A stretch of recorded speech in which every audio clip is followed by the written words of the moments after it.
जोंनि जिथु बाक्सा जिल्ला दुलाराय बर' हारिमु आफादा 7 सानारि बेसेन नाङै देंखोमुवारि मावबादा खुंफुंनाय जाबाय। बेवहाय गोबां ओंथि हाबनानै दङ। बे जाय ओंथिखौ जोङो जोंनि मावनाय दांनायजोंसो जोङो दिन्थिनो सानदों।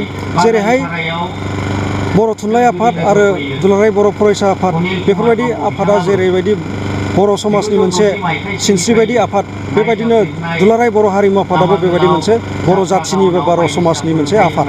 आरो बे आफाद हिसाबै जोंहा गोबां मावनो गोनां खामानि दङ साननानै जोङो बाक्सा जिल्ला दुलाराय बर' हारिमु आफादा जाहाथे हारिमुवारि बिथिङाव जोङो माबा मोनसे बेगर फोनानै गालांनो हायो, बा बे जों मोनसे इयुननि जोलैनि थाखाय जोङो माबा मोनसे बेगर फोनानै गालांनो हायो। बेफोर नोजोर बोनानै जों बे सानस्नियारि बेसेन नाङै देंखोमुवारि मावबादाखौ खुंफुंनो लानाय जादों। बेवहाय जोङो मोनब्रै आयदानि सायाव लानाय जादों। खाम, सिफुं, सेरजा आरो मोसानाय। बेफोर मोनब्रै आयदानि सायाव जोंहा गोबां फरायसा फरायसुलिफोर फैदों, जायखौ जों गोमोदों आरो। जेरैहाय 111 फरायसाफोर फैदों।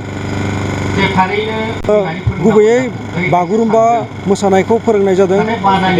बिनि उनावहाय दावस्रि देलाय मोसानायखौ फोरोंनाय जादों।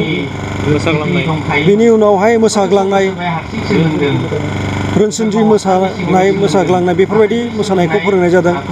आरो बेराफारसेथिं जोङो सेरजा हुनाय, खाम दामनाय, सिफुं सुनाय बेफोर बिथिङावबो जोङो जोंनि इयुन जोलैखौ, जोंनि उन्दै उन्दै जाखांबोनाय फरायसुला फरायसुलिफोरखौ फोरोंनो थाखाय जोङो जोथोन लादों बा एबा नाजानाय जादों आरो। मथा मथि 15 बोसोरसो बाक्सा जिल्ला दुलाराय हारिमु आफादा एसे माबानानै दंमोन, जस्रुनानै दंमोन। आरो जाय जस्रुनायनि थाखाय जोंहा गोबां जेनेरेसन, गोबां इयुन जोलैनि गेप जालांदों। आरो बेफोर गेपिंखौ जोङो मेनेज खालामनो थाखाय जों दा नारा नाथा नाजादों। जाय नाजानायाव जों जोबोद खस्थ' खालामनो गोनां जादों। आरो जाय खस्थ'नि गेजेरजों दिनै बे सानस्नियारि बेसेन नाङै देंखोमुवारि मावबादाखौ खुंफुंनाय जादों। आरो बे खुंफुंनायनि गेजेरजों जों गोबां आसा खालामनो नागिरो, जाहाथे मोसानायफोरखौ जोंनि जिथु दानि क्लासिकेल बा खेराइ मोसानायाबो जोंहा फरायसालि लेभेलाव, बुहुम फरायसालि लेभेलाव बे आयदा हिसाबै थिसनजाबाय।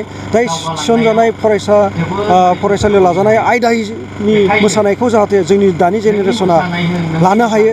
जाय लानायजों जोंनि इयुन जोलै, इयुनाव बेबायदिनो जाहाथे मोनसे बुहुमाव मोनसेल'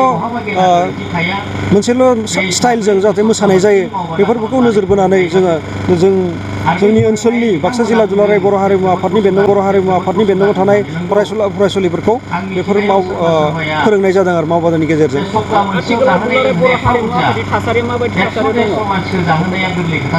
नंगौ, आथिखालाव दुलाराय बर' हारिमु आफादनि थासारिया आं बिबान मोननायनिफ्राय जिखिनि नुबोदों बारा मोजांद्रायबो नङा होननानै बुंजायो आरो। गाज्रिद्रायबो नङा, खिन्थु मोजांद्रायबो नङा। नंगौ, जोङो गोबां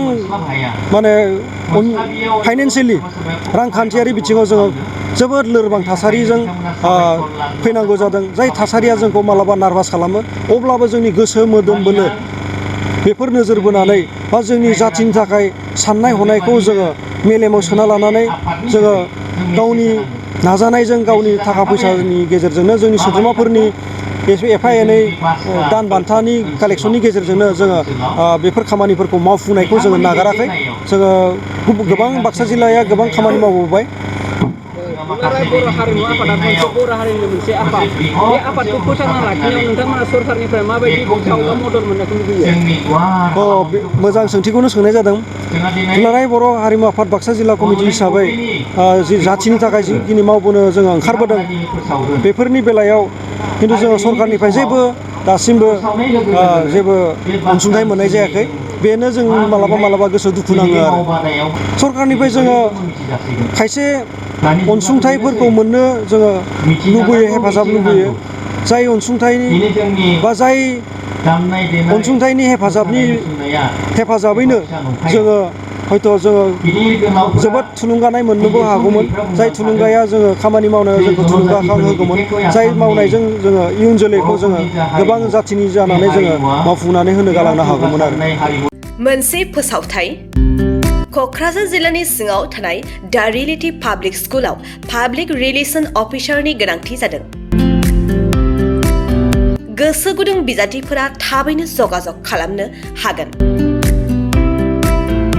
पाब्लिक रिलेशन अफिसारनि थाखाय बिजाथिया इंराजि आयदायाव MA खालामनाय जानांगोन नङाब्ला मास कमिउनिकेशन एन्ड जार्नालिज्म आयदायाव MA खालामनाय जानांगोन।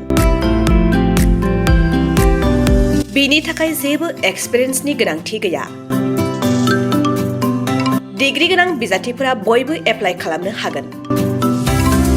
दान बान्थाखौ 15,000निफ्राय 20,000सिम होनाय जागोन।